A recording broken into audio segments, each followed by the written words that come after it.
Azeemi, I'm fine with spiritualism, but I will never go to these shrines and Mazaars.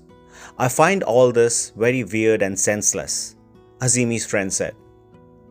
Azeemi smiled and said, if you don't feel like going to the shrines or Mazaars, just don't go. It's not an obligation of any kind.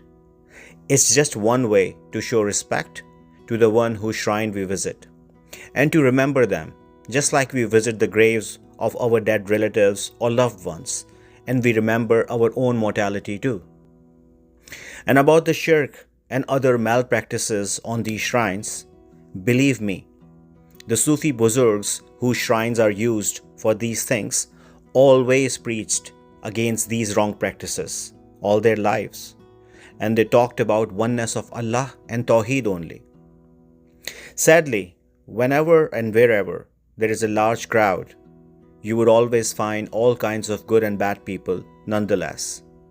And some will always misuse these holy places.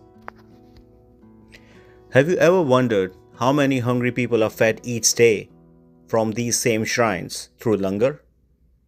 The day poor people in our country can still have 3 meals a day, provided by mosques, without anyone asking their religion or sect, you will see perhaps lesser crowds in these shrines.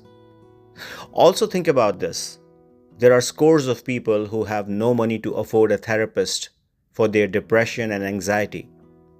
Those people bring maybe an agarbatti of 2 rupees or small token of respect to these shrines, and they walk away feeling reassured that Allah may have heard their prayers now because of the overall atmosphere of devotion and love at these places, where millions are constantly saying durood or zikr, making the place overall positive. Do you not wonder that emperors and kings from the history have perished along with their graves, and no one ever remembers them or visits their graves or pray for them?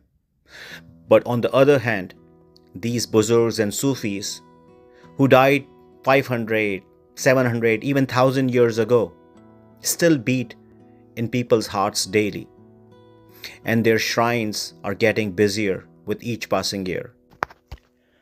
Perhaps that's because Allah promised in Quran that when Allah loves someone, He transfers that love in people's hearts too. So if shrines make you go closer to Allah and remember our beloved Prophet Sallallahu Alaihi Wasallam, it's a great thing. Otherwise, just don't go.